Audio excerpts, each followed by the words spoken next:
Exodus 2. Now a man of the tribe of Levi married a Levite woman, and she became pregnant and gave birth to a son. When she saw that he was a fine child, she hid him for 3 months.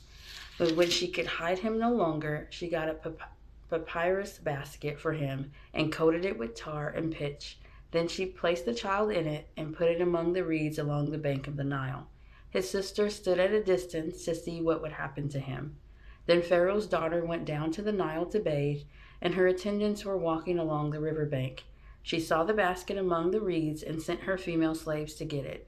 She opened it and saw the baby. He was crying, and she felt sorry for him. "This is one of the Hebrew babies," she said. Then his sister asked Pharaoh's daughter, "Shall I go and get one of the Hebrew women to nurse the baby for you?" "Yes, go," she answered. So the girl went and got the baby's mother.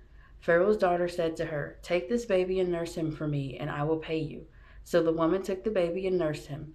When the child grew older, she took him to Pharaoh's daughter, and he became her son. She named him Moses, saying, "I drew him out of the water." One day after Moses had grown up, he went out to where his own people were and watched them at their hard labor. He saw an Egyptian beating a Hebrew, one of his own people. Looking this way and that and seeing no one, he killed the Egyptian and hid him in the sand. The next day he went out and saw two Hebrews fighting.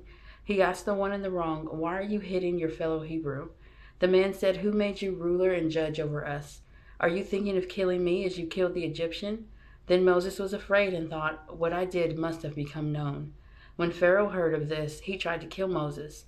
But Moses fled from Pharaoh and went to live in Midian, where he sat down by a well. Now a priest of Midian had 7 daughters, and they came to draw water and fill the troughs to water their father's flock. Some shepherds came along and drove them away, but Moses got up and came to their rescue and watered their flock. When the girls returned to Reuel, their father, he asked them, "Why have you returned so early today?" They answered, "An Egyptian rescued us from the shepherds. He even drew water for us and watered the flock." "And where is he?" Reuel asked his daughters. "Why did you leave him? Invite him to have something to eat." Moses agreed to stay with the man who gave his daughter Zipporah to Moses in marriage. Zipporah gave birth to a son, and Moses named him Gershom, saying, "I have become a foreigner in a foreign land."